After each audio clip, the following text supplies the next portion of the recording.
Right మరో breaking news చూస్తున్నాం. జనసేన అధినేత డిప్యూటీ సీఎం పవన్ కళ్యాణ్తో మాజీ మంత్రి బాలినేని శ్రీనివాసరెడ్డి కాసేపట్లో భేటీ కానున్నారు. పవన్తో భేటీ తర్వాత పార్టీలో ఎప్పుడు చేరుతారనే అంశంపై క్లారిటీ వచ్చే అవకాశం ఉంది. కొద్ది రోజులుగా బాలినేని జనసేన పార్టీలో చేరుతారనే ప్రచారం జోరుగా జరుగుతుంది. ఈ భేటీ తర్వాత భవిష్యత్ కార్యాచరణ ప్రకటించనున్నట్టు తెలుస్తుంది. ఇప్పటికే వైసీపీకి బాలినేని రాజీనామా చేశారు.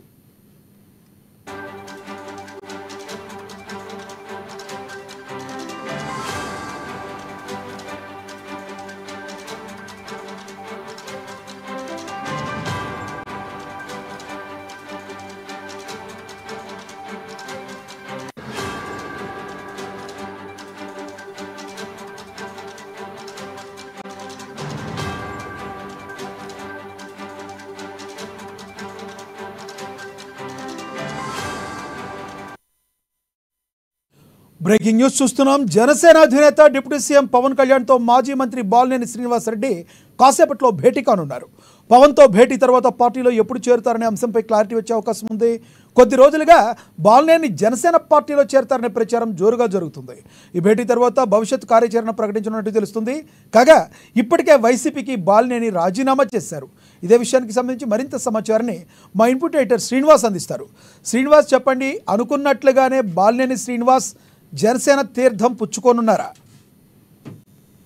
రైట్ లక్ష్మీనాథ్, గత కొంతకాలంగా కూడా బాలినేని శ్రీనివాసరెడ్డి వైసీపీ మీద, ఆ పార్టీ అధినేత జగన్ మీద అయితే సీరియస్ గా ఉన్న సంగతి తెలిసిందే. పార్టీని వీడతారని చెప్పేసి పదే పదే కథనాలు కూడా వచ్చాయి. అయితే ఈ రోజు క్లారిటీ వచ్చింది. మరికొద్ది సేపట్లో పవన్ కళ్యాణ్ సమక్షంలో జనసేన పార్టీ తీర్థం పుచ్చుకోబోతున్నారు బాలినేని శ్రీనివాసరెడ్డి.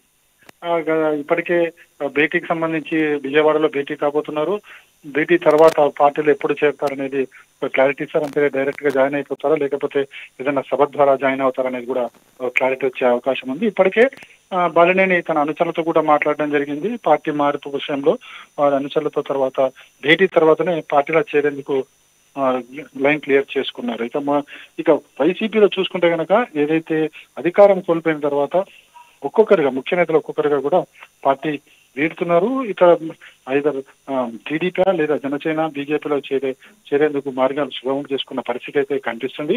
అయితే కొద్దిసేపటి క్రితం మనకి ఏపీకి చెందిన మంత్రులు కావచ్చు, మాజీ మంత్రులు కావచ్చు, వైసీపీలో ఉన్న వాళ్ళు కావచ్చు, వాళ్ళంతా కూడా మాట్లాడుతూ వైసీపీలో ఉండడం అనేది ఇప్పుడు కష్టతరంగా కూడా భావిస్తున్నట్లు, అక్కడ ముఖ్యంగా అక్కడ అధినేత చేస్తున్న వ్యవహారం కావచ్చు, లేకుంటే అధినేత చుట్టూ ఉన్న వ్యక్తులు చేస్తున్న వ్యవహారం కావచ్చు, ఇవన్నీ కూడా పార్టీ నేతలకు ఇబ్బంది కలిగిస్తున్నాయి. సో అందుకోసమే తాము పార్టీ వీడుతున్నామని చెప్పేసి కూడా కొంతమంది బహిరంగంగానే చెబుతున్నారు.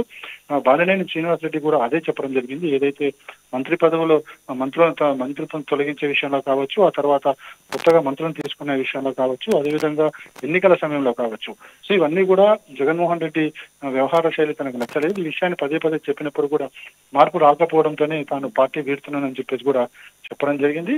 ఇక ఈ బాలినేని తర్వాత మరి ఇంకెందరూ పార్టీ వీడతారనేది కూడా ఒక ప్రశ్న అయితే తలెత్తుతుంది. ఎందుకంటే ఏ పార్టీలో చేరుతారనేది ఒక విషయం పక్క పెడితే, పార్టీలో ఇతర పార్టీలో చేరేందుకు మాత్రం చాలా మంది పార్టీ నేతలు, ముఖ్య నేతలు ఉన్నారు అని చెప్పేసి కూడా తెలుస్తుంది. మరి వీళ్ళంతా ఎప్పుడు జాయిన్ అవుతారు, ఏంటి, అసలు పార్టీ వీడతారా వీడరా అనేది కూడా చూడాలి. మరోవైపు చూసుకుంటే కనుక పార్టీలో జరుగుతున్న పరిణామాలు, ఇటు మనకి బాలినేని శ్రీనివాసరెడ్డి పార్టీ వీడటం కావచ్చు, లేకపోతే తిరుపతికి సంబంధించి అక్కడ లడ్డూ మీద వస్తున్న ఆరోపణ కావచ్చు, వీటన్నిటి మీద కూడా వైఎస్ జగన్మోహన్ రెడ్డి కొద్దిసేపటి క్రితమే తనకు అందుబాటులో ఉన్న నేతలతో భేటీ కావడం జరిగింది.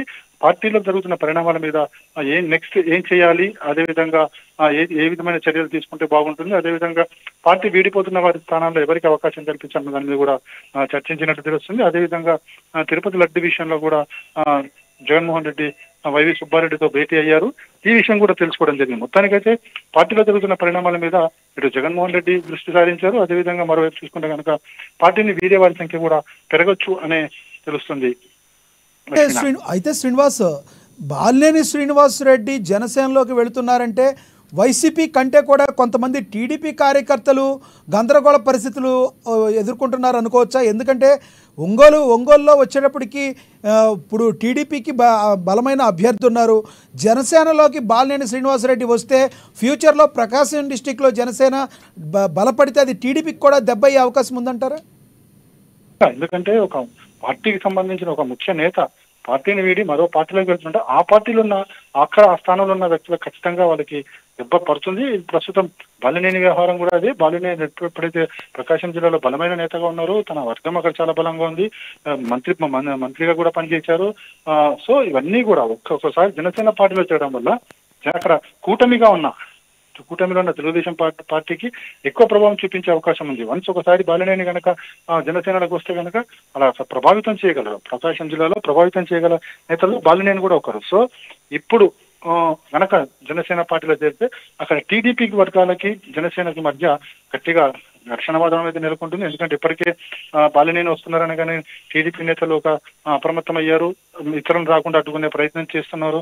అయినప్పటికీ కూడా జనసేనకు సంబంధించి అంటే భవిష్యత్తులో జనసేన బలపడాలి కాబట్టి ఖచ్చితంగా బలమైన నాయకులు ఇతర పార్టీ నుంచి వస్తే తీసుకుంటామని చెప్పేసి కూడా పవన్ కళ్యాణ్ పదే పదే చెప్తున్నారు. ఇప్పుడున్న పరిస్థితుల్లో పార్టీని బలోపేతం చేసుకోవాలి, అదేవిధంగా నెక్స్ట్ ఎన్నికల నాటికి పార్టీని సిద్ధం చేయాలని ఒక లక్ష్యంతో పవన్ కళ్యాణ్ ఉన్నట్టు తెలుస్తుంది. అందుకోసమే ముఖ్య నేతలు ఏ పార్టీ నుంచి వచ్చినప్పటికీ కూడా ముఖ్య నేతలను పార్టీలో చేర్చుకోవడానికి పవన్ కళ్యాణ్ కూడా సిద్ధంగా ఉన్నారు. ఈ చేరికల వల్ల కూటమిలో ఉన్న తెలుగుదేశం పార్టీ ఖచ్చితంగా దాని మీద ఎఫెక్ట్ పడుతుందని చెప్పుకోవచ్చు లక్ష్మణ. అయితే మనకి బ్రేకింగ్ న్యూస్ ఇంకోటి కూడా తెలుస్తుంది. సామినేని ఉదయభాను కూడా జనసేన తీర్థం పుచ్చుకొని ఉన్నారన్నట్టుగా తెలుస్తుంది. దీనిలో క్లారిటీ ఏముందంటారా? అంటే ఇప్పటికీ కూడా అన్ని కూడా అంటే పార్టీ ఓటమి తర్వాత అధికారం నుంచి ఒక్కసారిగా దూరం కావడంతో పార్టీలో జరిగిన పరిణామాలు కావచ్చు, ఇవన్నీ కూడా ప్రభావితం ఖచ్చితంగా చూపిస్తాయి. అంటే ఒకవైపు ముఖ్యంగా అధికార పార్టీ వైపు ఉంటే గనక ఎవరైతే ఎమ్మెల్యేలు కావచ్చు, లేకుంటే మాజీ ఎమ్మెల్యేలు కావచ్చు, వాళ్ళకి కొద్దిగా థ్రెట్స్ అనేవి తక్కువగా ఉంటాయి. కాబట్టి చాలా మంది ఎన్నికల తర్వాత అధికార పార్టీ వైపు మొగ్గు చూపడం సహజంగానే ఉంటుంది. బహుశా సామినేని ఉదయభాను విషయంలో కూడా అదే జరుగుతుండొచ్చు. అదే ఒకవైపు పార్టీని వీడుతున్న వారు ఖచ్చితంగా వీడియో పార్టీ గురించి ఇక ఏదో ఒక విమర్శ చేయాలి కనుక చేస్తున్నారు తప్ప అందులో వాస్తవం ఎంతనేది కూడా చూడాల్సిన అవసరం ఉంది. అయితే ఇప్పటికీ వైసీపీని వీడుతున్న వారు ఒక్కొక్కరుగా లైన్ కడుతున్నారు, ఎంతమంది ఉంటారనేది కూడా తెలియదు.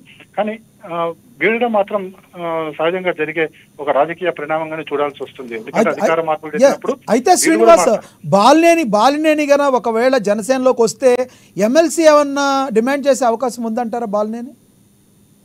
ప్రస్తుతానికైతే బేషరతుగా జాయిన్ అవుతాను అన్నట్టుగా ఆయన అనుచరులు చెప్తున్నారు. కానీ ఇద్దరు నేతల భేటీ తర్వాత అంటే పవన్ కళ్యాణ్ తో భేటీ తర్వాత ఏం జరుగుతుందని కూడా చూడాలి. బాలినేని బలమైన నాయకుడే, కానీ ఏదైతే పవన్ కళ్యాణ్ సంబంధించి జనసేనకు సంబంధించి ఇప్పటికే కొంతమంది నేతలు ఎమ్మెల్సీకి సంబంధించి పోటీ పడుతున్నారు. ఇలాంటి సమయంలో మరి పవన్ కళ్యాణ్ వాళ్ళకి కాదని చెప్పేసి కొత్తగా చేరిన బాలినేనికి ఇస్తారా? ఇస్తే పార్టీ నుంచి వచ్చే వ్యతిరేకతను ఏ విధంగా అడ్డుకోగలుగుతారు అనేది కూడా చూడాల్సిన అవసరం ఉంటుంది లక్ష్మణ. Thank you Srinivas.